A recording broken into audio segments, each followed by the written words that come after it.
Saudações. Antes de nós começarmos, nós vamos falar sobre o status nuclear da Bielorrússia.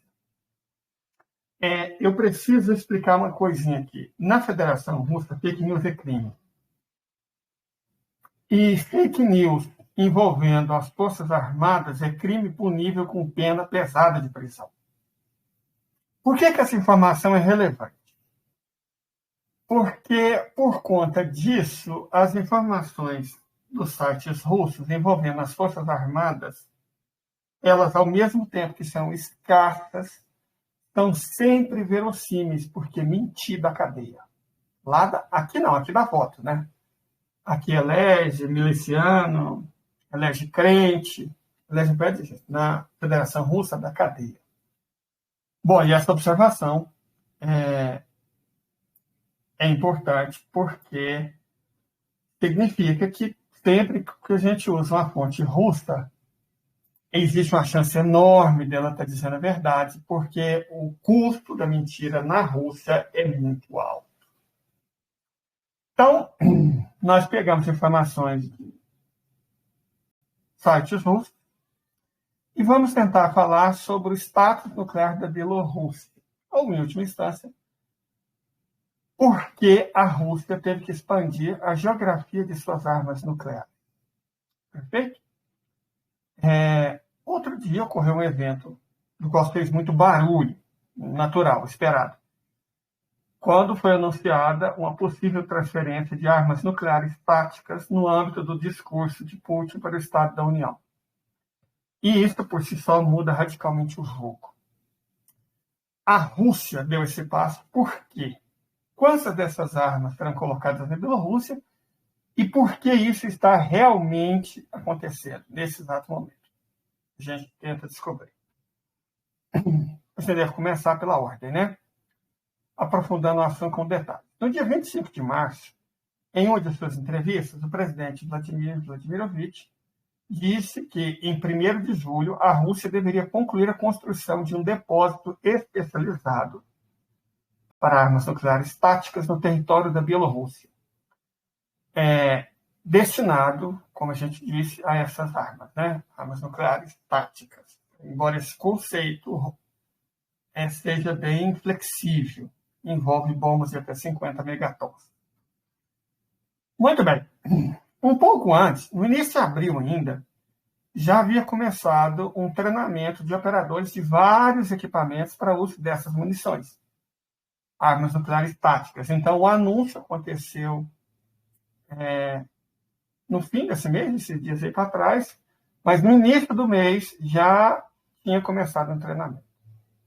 Então, na verdade, é aqui que estão as notícias, onde crescem todas as declarações barulhentas do Ocidente, que estão dizendo que a Rússia está expandindo seriamente a geografia de suas armas nucleares na luta contra a OTAN, o Ocidente coletivo, né? E assim por diante. Mas, na verdade, a coisa é ainda mais complicada e também muito mais interessante. Primeiro, os inimigos da Federação estão querendo acusar a Rússia de violar o Tratado de Não Proliferação de Armas Nucleares, TNP. Mas existe uma ressalva. A próxima transferência de munição especial será totalmente copiada do modelo americano, ou seja, da maneira como os Estados Unidos agem, graças ao qual seus B-61 ainda estão localizados em algumas bases da Europa, fora do alcance do próprio território, o que seria uma violação. Ou seja, de fato, vai haver uma completa transferência de munição, como já está havendo a transferência de munição nuclear, com possibilidade para a utilização por parte do Ocidente. Mas, no papel, em teoria, essa munição que a Rússia vai transferir agora, é deles. E é impossível apresentar isso ao TNP. Não representa violação. Se não representa violação para os americanos, também não pode representar uma violação para os russos. E é por isso que os americanos estão tentando contornar o assunto, limitando declarações secas do Pentágono, que, claro, são repercutidas pela mídia, né? A mídia deles, Washington Post, que é o canal oficial dos republicanos, New York Times, canal oficial dos democratas, The Guardian, canal oficial dos conservadores britânicos que estão no poder, o Independent, que é o canal oficial dos trabalhistas, que são os liberais britânicos, está repercutindo porcaria toda. Então, essas declarações sobre o fato de que não estão observando etapas no desdobramento de armas nucleares por parte do Ocidente são hipócritas, porque, na verdade, é apenas uma cópia do que eles próprios estão fazendo. Ok. Mas a Europa, ao contrário, está gritando muito, porque ela entende qual que é o destino dessas munições. A Alemanha, da PT, né, e a Alemanha é boa da PT mesmo, porque o alvo é ela. O Reino Unido, da PT, também pelo mesmo motivo. Mas sobre isso a gente fala mais tarde. Porque no papel, o que é da Federação Russa não pode ser apresentado ao TNP. Perfeito? Simples. Bom, vamos lá. Mas vamos dizer que um depósito seja construído e exista munição nele. Como e com o que usar? E o que nosso aliado mais próximo vai conseguir no final? Na verdade, a Bielorrússia já possui uma lista bastante impressionante de armas modernas. Vamos começar com o Iskander OTR-4. Há algum tempo foi oficialmente confirmado que o 9M723 Kinjal e provavelmente todo o resto das armas russas que podem ser usadas para transportar equipamento nuclear tático está instalado já na Bielorrússia, certo? E tanto o Iskander OTR-4 quanto o 9M723 Kinjal é capaz de usar armas nucleares especiais, com rendimento, como a gente falou, de até 50 kW. Para armas nucleares táticas, isso é bastante e permite desativar qualquer alvo. Mais uma vez, é importante não esquecer da incrível precisão dos mísseis Iskander, que ajuda a compensar a falta de energia. O alcance do 9M723 Kinjal no papel é de 500 km. Mas já é conhecido o fato de que ele ultrapassa esses números para quase 700. Isso já aconteceu durante alguns testes e há alguns anos. Embora para o inimigo principal, no caso é a Ucrânia, números comuns sejam mais que o suficiente. Ou a Polônia, né? O próximo alvo da lista é a aviação. Sabe-se que 10 aeronaves foram reequipadas para transportar armas nucleares, mas ninguém diz quais. Provavelmente são 4 novos Sukhoi Su-30SM, bem como o Sukhoi Su-24M ou MiG-29BM, restaurados.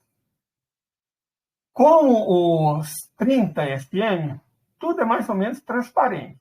Com certeza ele vai receber mísseis como o Ra-69 ou o Ra-59MK2, ou provavelmente uma variante com SBC. Seu alcance é desconhecido. Mas 300 quilômetros, com certeza, eles voam. E muito provavelmente 500 ou mais. Com outras máquinas, é um pouco mais difícil fazer uma análise. Provavelmente o Sukhoi Su-24M, se for realmente restaurado, vai receber o Ra-59M, que também pode ser nuclear. Pelo menos no caso do Tupolev Tu-160. Há poucas informações sobre o MiG-29BM, mas sabe-se que a sua modernização visa o uso de novas armas. E o mesmo Ra-59M provavelmente estará presente no arsenal desse veículo. Ou seja, ainda que essas instalações não fossem feitas, a Bielorrússia já tem condição mais que suficiente de operar armas nucleares táticas. Perfeito? Não é uma coisa assim que, oh, meu Deus, que coisa nova, que novidade. Não. Repito, a Bielorrússia já tem condição de usar armas nucleares táticas. Não é, né? Nada que espante. Ela já tem. O que o Putin fez foi anunciar isso de forma, digamos assim, mais oficial. Certo? Mais oficial. Mas vamos falar da Europa. Falar da Europa. Toda essa entidade política está se tornando cada vez mais agressiva, mesmo que esteja bem consciente de que é procuradora dos americanos. Todavia, existe um país que superou todos os outros. E esse, como a gente pode imaginar, é a Polônia. Se deixarmos de lado todos os seus passos hostis, para dizer o mínimo, podemos notar 2 passos aqui.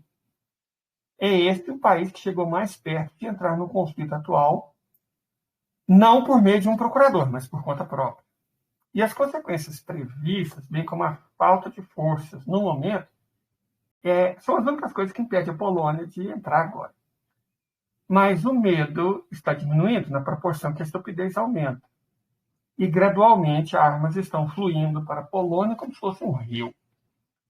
Mas o que é muito mais importante é a conversa constante sobre o fato de que os americanos deveriam colocar suas armas nucleares táticas no território polonês.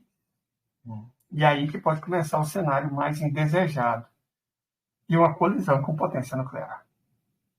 Nesse sentido, a próxima transferência de munição especial para o aliado mais próximo não é uma expansão da geografia nuclear, mas um desejo de proteger a Bielorrússia de um inimigo militar extremamente agressivo e em constante expansão.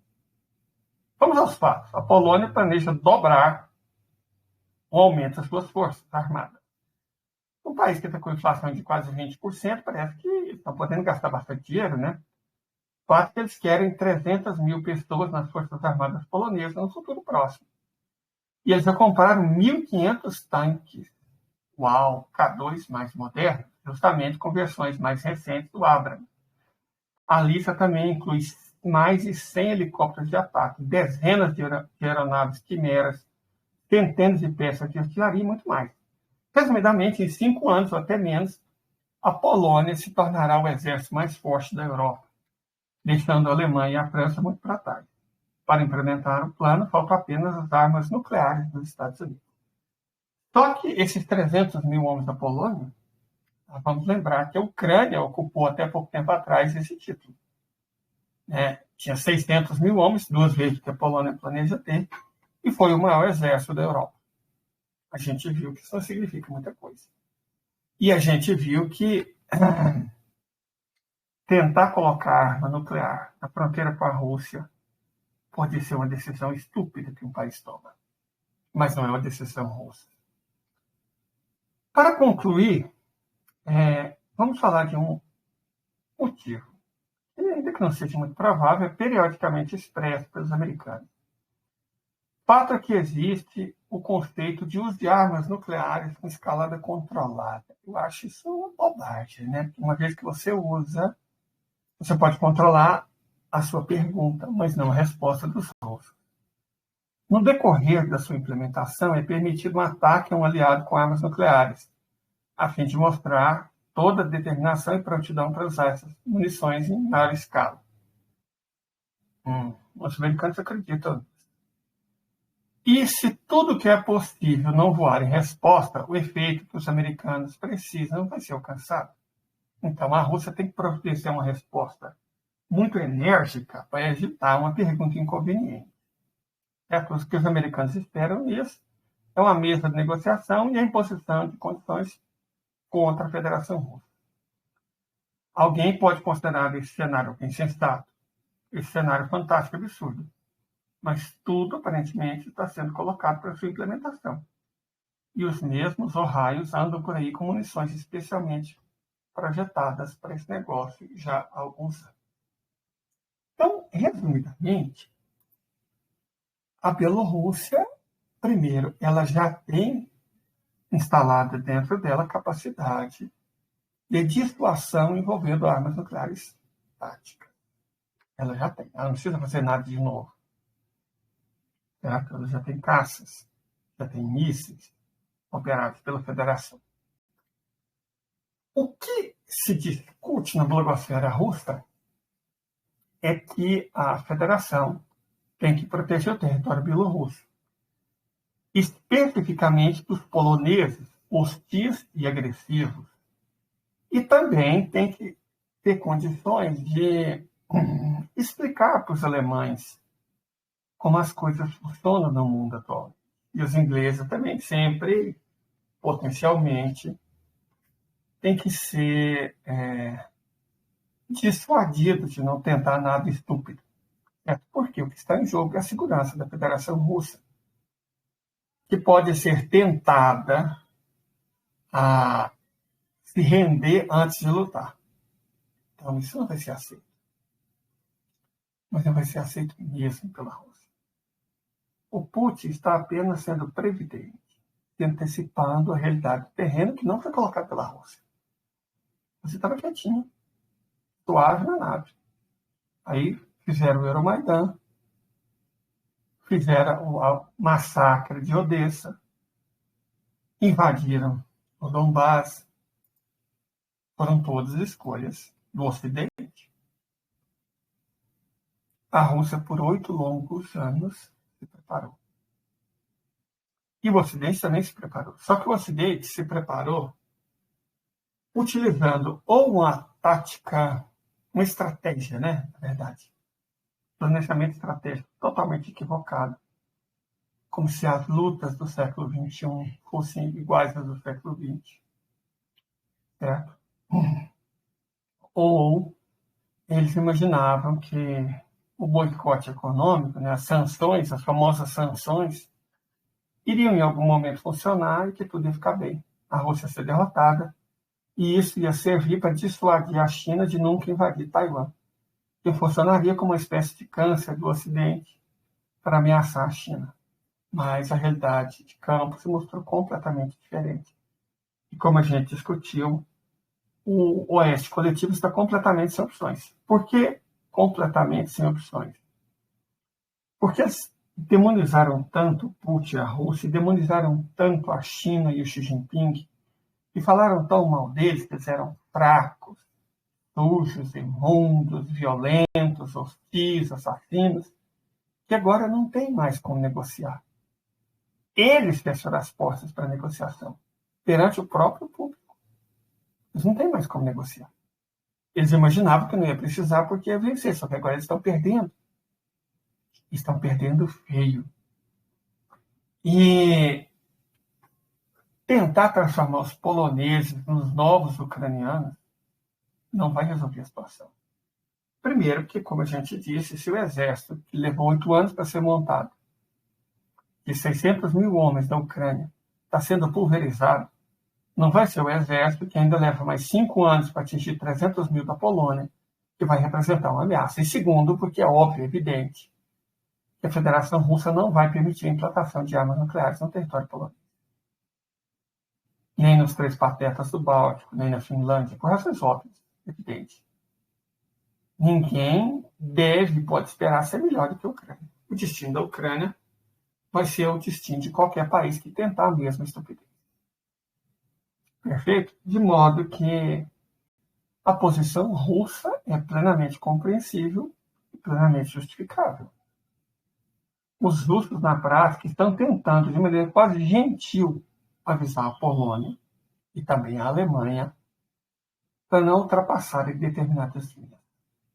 Se eles, poloneses e os europeus, vão entender, é outra história. A Rússia não tem responsabilidade quanto a isso.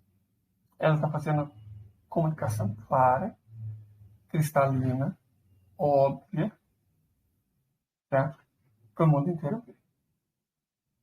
Ouvir, contudo, não é parte do trabalho dela. O trabalho dela é falar, é claro, avisar, demonstrar. Se o Ocidente não quer ouvir, bom, o jogo continua. E tomara, Deus queira, que ele não seja jogado. Né? Que não tenha necessidade de ser jogado. Porque se tiver, é nítido que a Federação Russa não vai se intimidar de forma alguma e também não vai vacilar. Não espere da Federação Russa uma postura vacilante, fraca. Não. Evidentemente, a Rússia sabe muito bem o que está fazendo. Porque é o que ela precisa fazer.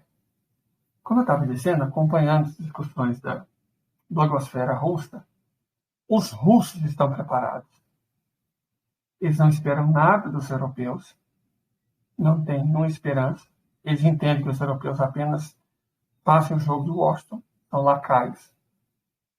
Mas eles ainda se espantam com a audácia, com a petulância, em particular da Polônia, a quem é visão geral na federação, pelo que eu posso ver, de que está sendo muito hostil certo? Muito hostil, e da Alemanha. A questão da Alemanha é um pouco mais grave, porque a Alemanha ainda está na memória coletiva.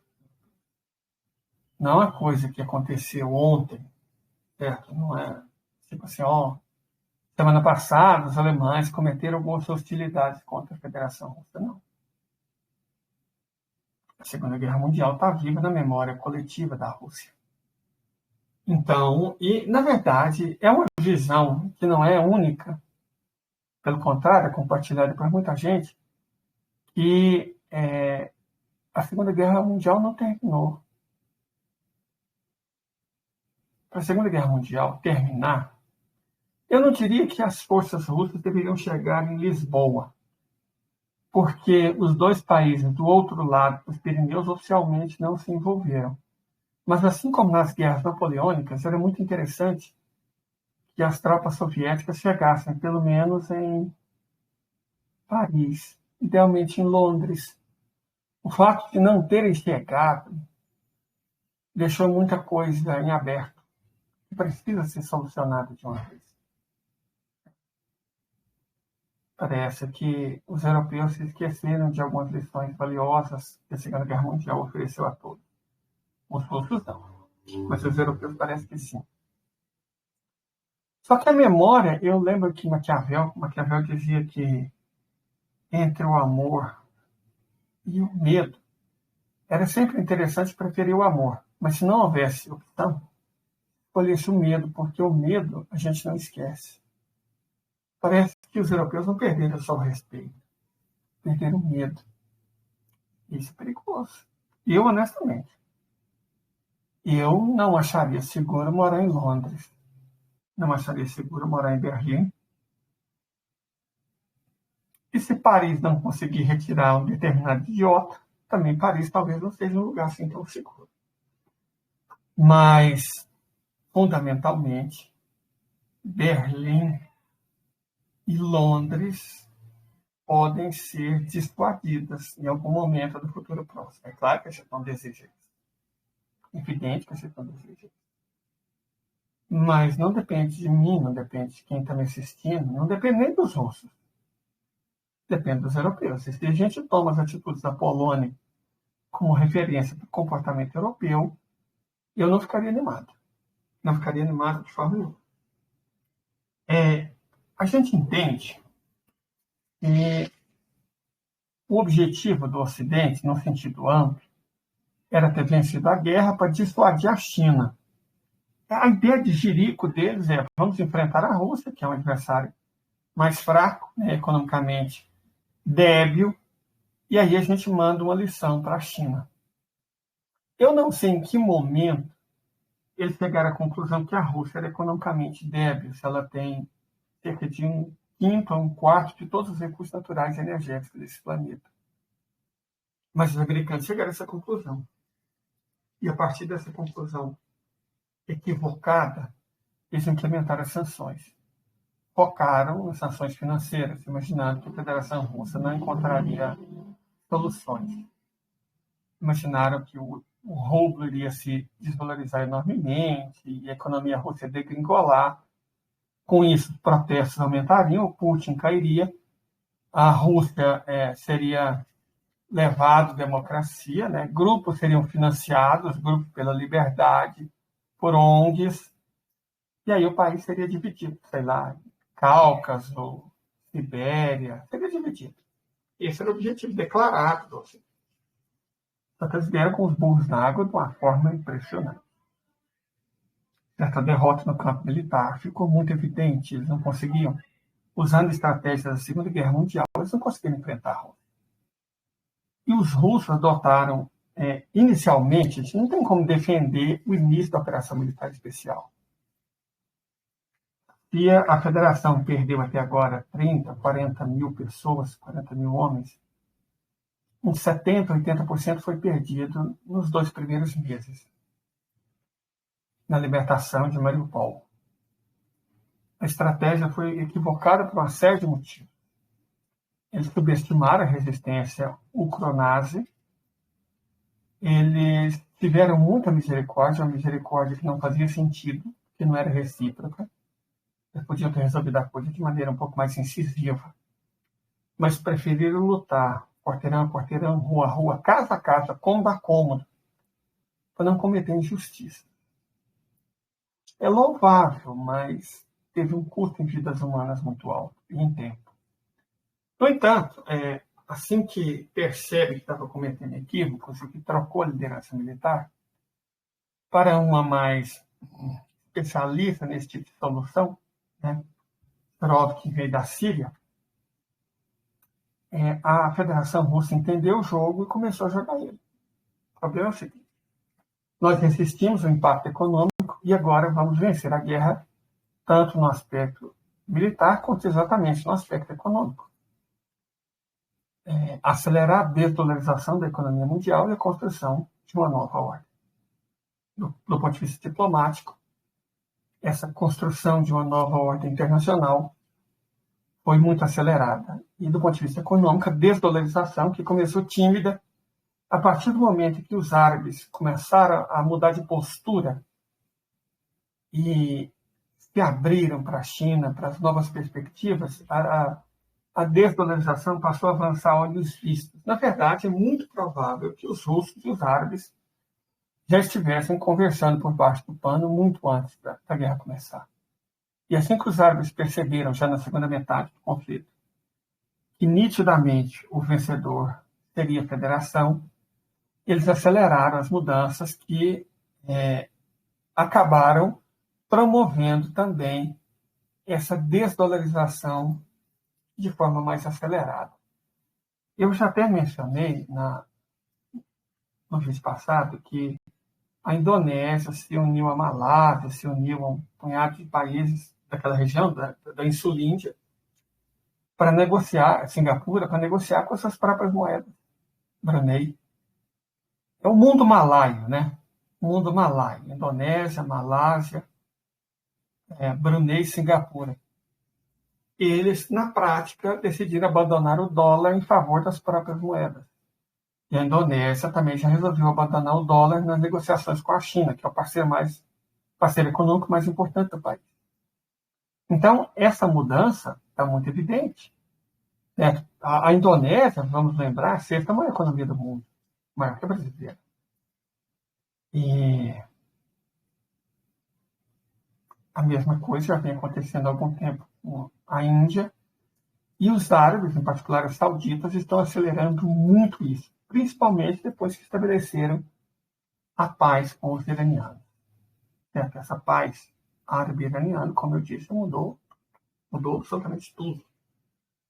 Não só porque tornou a posição da entidade sionista insustentável, né? A opressão aos palestinos e toda aquela coisa toda era sustentada pelo fato de que os árabes deixaram de ser inimigos. Em alguns casos, como nos Emirados Árabes Unidos, até se tornaram aliados. Mas a partir do momento que Irã e a Arábia Saudita restabelecem relações diplomáticas, e mais do que isso, fazem uma aliança, tudo mudou. Do vinho para o vinagre para os israelenses. E essas mudanças elas tiveram um forte impacto geopolítico e econômico no mundo inteiro. Porque, estabelecida a paz com os iranianos, começam as negociações entre os principais estados árabes e os BRICS+, e começa o avançado processo de desdolarização das economias árabes. No Irã, essa desdolarização já vinha acontecendo há muitos anos, porque o Irã não tinha opção. Só que a Arábia Saudita tem, e mesmo assim escolheu abandonar o barco do dólar. Essa questão de abandonar o barco do dólar era particularmente importante, porque é aquilo que o Martyanov disse. Os Estados Unidos estão imprimindo mais e mais e mais e mais dólares. Nos últimos 22 meses, a quantidade de dólares em circulação no mundo aumentou 6 vezes. Ou seja, 5 de cada 6 dólares em circulação no planeta hoje foram impressos nos últimos 22 meses. E, no entanto, isso não se transformou numa mega inflação, não se transformou num excesso de oferta de dólar ou de liquidez. Muito pelo contrário. Certo? Que a gente viu foi que os bancos centrais deliberadamente estão escolhendo enterrar bilhões e bilhões e bilhões e bilhões para tentar salvar os bancos. Não as suas sociedades, as suas populações, as suas economias, os seus bancos. Mas é como você fazer transfusão de sangue para um paciente que está passando por hemorragia arterial. Não está resolvendo. Por quê? Porque a necessidade dos dólares no mundo está caindo cada vez mais rápido. Cada vez mais rapidamente essa necessidade diminui. E essa diminuição da necessidade de dólares tem feito esses dólares voltar para o lugar de onde eles vieram. A oficina de impressão nos Estados Unidos. E as decisões que os Estados Unidos vão ter que tomar por conta disso não tem como não ser muito dolorosas e mesmo fatais para a economia ocidental. Né? Populações já estão ficando nervosas. E quando a população americana ficar nervosa, aí a gente vai ver um fenômeno interessante. Porque o fio que mantém os Estados Americanos unidos é, na verdade, muito frágil. Muito frágil. Diferente dos europeus, a gente postou na nossa conta no Twitter uma imagem da Gendarmerie, que é o equivalente da PM francesa, entrando em confronto aberto com os bombeiros, que mostra que o Macron pode ter achado que ganhou, mas eu acredito que o destino dele vai ser do Netanyahu. Inclusive, está esperando dele. A proposta de lei dele foi retirada, mas acho que a população israelense chegou num ponto que não pode se contentar mais só com a retirada do projeto. Vai ter que retirar o próprio Netanyahu. O destino do Macron, eu acho que caminha para ser mais ou menos o mesmo. Caindo Macron, um precedente europeu vai ser estabelecido. Eu ousaria dizer que os próximos da linha de tiro são tiro popular, né? São o Pedro Sánchez e o Salsicha de Fígado. Aquele lá da Inglaterra já não faz tanta diferença, né? A Inglaterra é um país em rápida via de subdesenvolvimento, cada vez mais desimportante, né? De toda forma, é isso, gente. Essa questão da transferência de armas nucleares táticas para a Bielorrússia só foi oficializada, mas na prática os meios para isso já vinham sendo tratados e arquitetados há muitos meses. E como a gente disse, isso derivou de uma atitude cada vez mais hostil por parte da Europa, e principalmente por parte da Polônia, mesmo da Alemanha. Então a Federação Russa se viu na obrigação de lembrar os poloneses, os alemães, de que as coisas eram mais complexas do que eles estavam achando. Honestamente, eu torço para que as populações desses países consigam remover os seus líderes antes que os russos os façam. Né? Não façam. A gente só pode rezar. É isso. Muito obrigado a todo mundo e até a próxima. Hoje é quinta para sexta, né? De quinta. Então, não precisa de nada muito tenso. Não quero nada muito tenso. Se houver necessidade, a gente faz mais um vídeo. Mas eu não vi acontecendo nada muito grave, né? Mas a gente nunca sabe. Mas se surgir, a gente volta. Mas tomara que não. A gente gosta de paz. Até mais.